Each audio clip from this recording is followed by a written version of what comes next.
നമ്മുടെ രാജ്യത്ത് ഒരു വിപ്ലവം നടക്കുകയാണ്. വിപ്ലവം എന്ന് പറയുമ്പോൾ സായുധ വിപ്ലവമോ പട്ടാള വിപ്ലവമോ ഒന്നുമല്ല.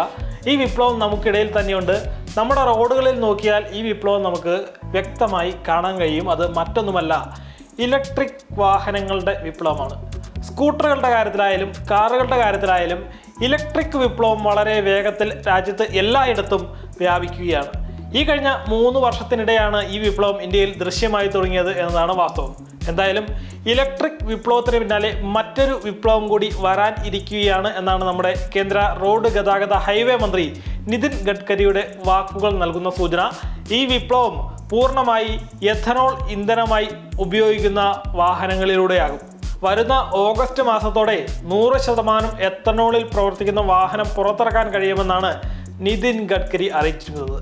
എത്തനോൾ ഇന്ധനമായി ഉപയോഗിക്കുന്ന വാഹനങ്ങളുടെ വരവ് രാജ്യത്ത് ഒരു വലിയ വിപ്ലവമായിരിക്കും സൃഷ്ടിക്കുക.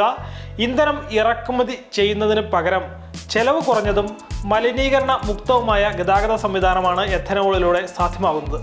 കരിമ്പിൽ നിന്ന് പോലും എത്തനോൾ ഉൽപ്പാദിപ്പിക്കാൻ സാധിക്കുന്നത് കൊണ്ട് തന്നെ എത്തനോളിൻ്റെ നിർമ്മാതാക്കൾ രാജ്യത്തെ കർഷകരായിരിക്കുമെന്നാണ് നിതിൻ ഗഡ്കരി അവകാശപ്പെടുന്നത്. 2 ഇന്ധനങ്ങൾ ഉപയോഗിക്കാൻ സാധിക്കുന്ന വാഹനങ്ങൾ നിർമ്മിക്കാൻ കമ്പനികൾക്ക് നിർദ്ദേശം നൽകുമെന്ന് മുൻപ് കേന്ദ്രമന്ത്രി നിതിൻ ഗഡ്കരി അറിയിച്ചിരുന്നു. എത്തനോളും പെട്രോളും ഇന്ധനമായി ഉപയോഗിക്കുന്ന ഫ്ലക്സ് ഫ്യൂവൽ വാഹനം നിർമ്മിക്കാനാണ് നിർദ്ദേശം നൽകിയിട്ടുള്ളത്. സാധാരണ പെട്രോളിൽ പ്രവർത്തിക്കുന്ന എഞ്ചിനുകളേക്കാൾ എമിഷൻ കുറവാണ് എന്നതാണ് ഫ്ലക്സ് ഫ്യൂവൽ എഞ്ചിനുകളുടെ പ്രത്യേകത. ഈ എഞ്ചിനിൽ ഉപയോഗിക്കുന്ന സുപ്രധാന ഘടകമായി എത്തനോൾ പുറപ്പെടുവിക്കുന്ന കാർബണിൻ്റെ അളവ് കുറവാണ് എന്നതാണ് ഇതിന് കാരണമായി വിലയിരുത്തുന്നത്. സാധാരണ വാഹനങ്ങളിൽ ഉപയോഗിക്കുന്ന ഇന്റേണൽ കമ്പസ്റ്റൻ എഞ്ചിനുകൾ തന്നെയാണ് 2 ഇന്ധനം ഉപയോഗിക്കാൻ സാധിക്കുന്ന രീതിയിൽ മാറ്റുന്നത്.